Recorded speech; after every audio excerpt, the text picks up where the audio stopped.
Hello and welcome. Welcome to the box room. Alright, David Bradley here. Alright, so I've had this 64 testing for a good long time. I'm not even sure how long. Maybe 12 hours, maybe more. But first, look. Along with this stuff that I got is some common basic programs. Pet CBM Edition. I have never seen this book before. I don't know what it is. I suspect somewhere there's the good old fashioned sine wave program. What is it? Table of contents.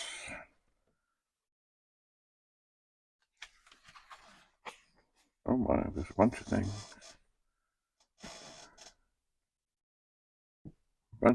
Recipe cost, survey check, date of week, days between 2 days, anglometric, alphabetize, linear correlation coefficient. Interesting. Has 76 programs, it says.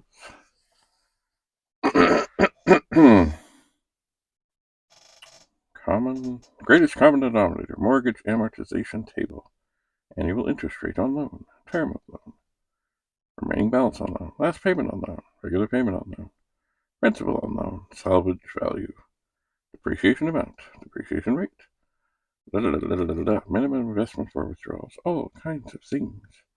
Once again, I have never seen this. It was put out by Osborne McGraw-Hill, Berkeley, California. And,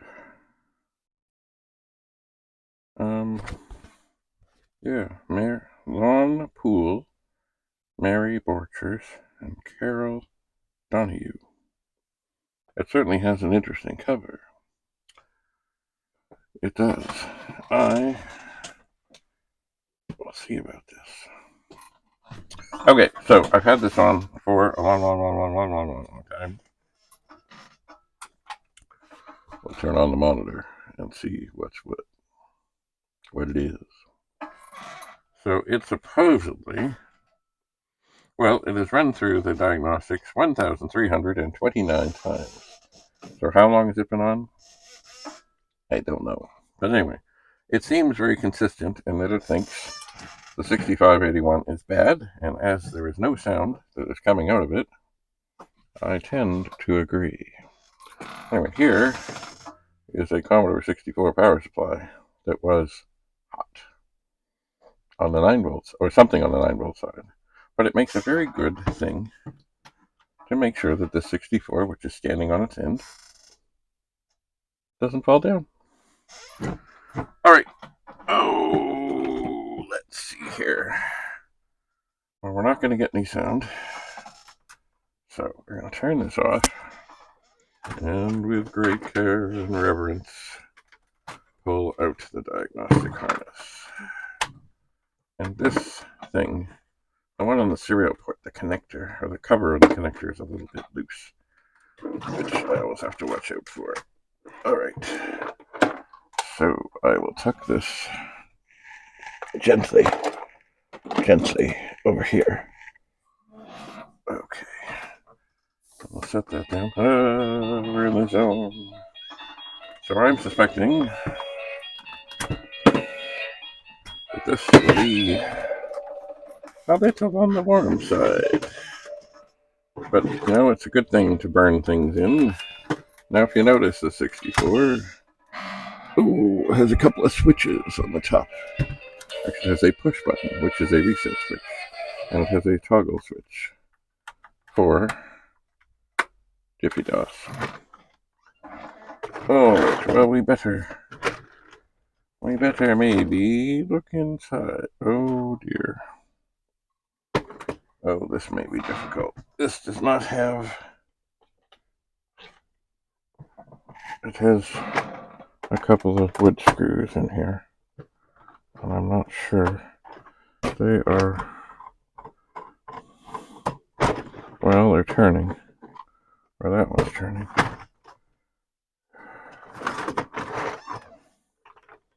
I'm suspecting there is some damage to the case.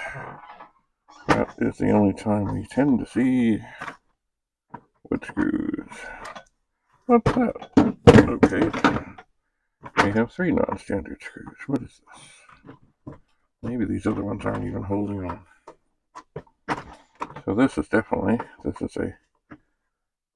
Phillips. And these others, are they doing anything? They are Robertson. They will not go back in here. Thankfully, they do seem to be happy, somewhat happy, to turn with my Phillips screwdriver. I don't know what is holding them.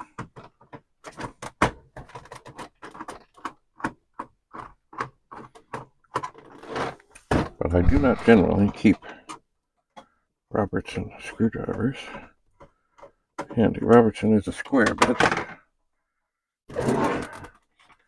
Alright, are you going to come out? Are you going to let me in? That is the question.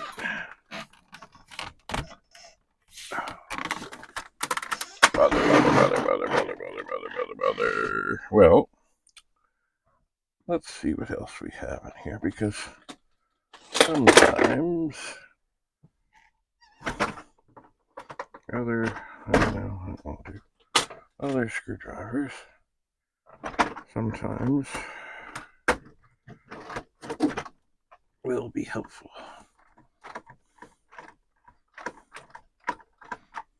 But the screw, see, the thing is, I've got that one out. The screw,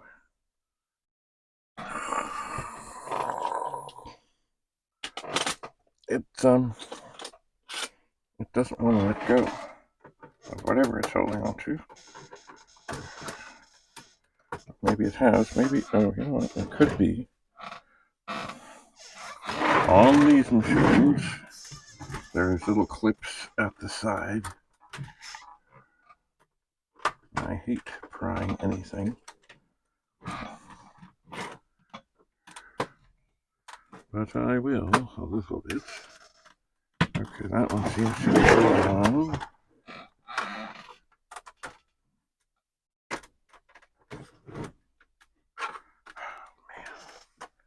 This is frustrating. Better to have no screws than the wrong screws. Okay, so that's definitely let loose. The middle one, where I of course took the screw out, is out.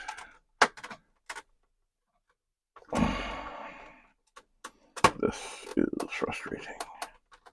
Alright, I'm going to keep a little pressure on this wayward wood screw. Let's see what is holding it in there. Well, I guess the little...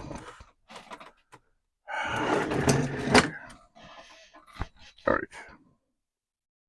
We will not be beaten. Let's look in our handy dandy bucket of tools here.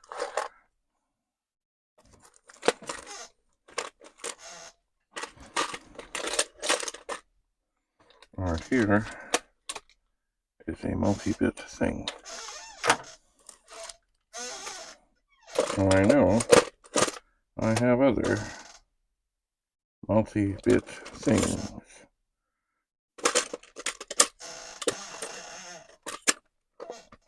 But I don't think they're in here.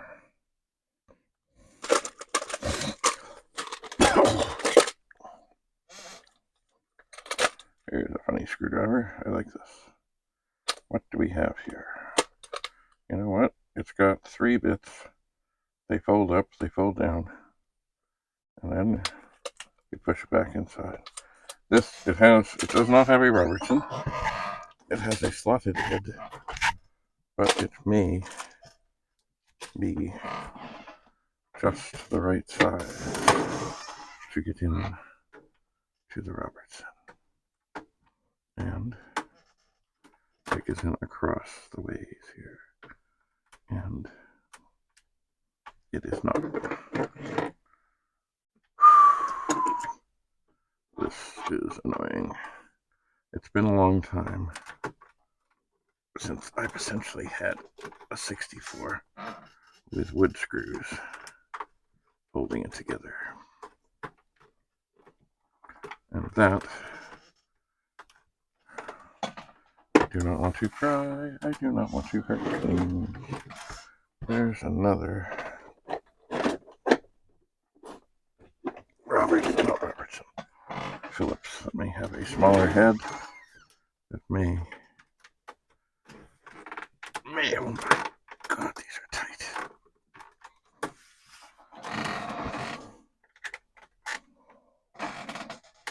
No way, no how. We're not getting in there. Well, that went well. It's a funny thing. I was in my local thrift store not long ago, and I saw some Robertson heads. I said, oh, I don't need those things. Never need them. Okay. Well, this is grand. I'm just trying to think. Oh, we're on the air. Although we may not be on the air for long. Was there any? Oh no, don't you be falling. No, that's just pens and tape and stuff. Oh no, no. Don't you be falling. Okay, wait 1 second here. There's always hope. I found also, over here, they should be in the bin, but they're not. 3 tiny little screwdrivers. They are slotted. Maybe they will fit nicely. Okay, that does seem... Oh, man. I need to put this down.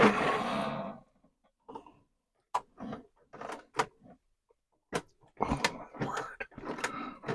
Boy, that is snug. This does fit pretty well. Oh, I wonder if they're glued in. That one fit pretty nicely. But I just can't get a good reef on it. Oh my God.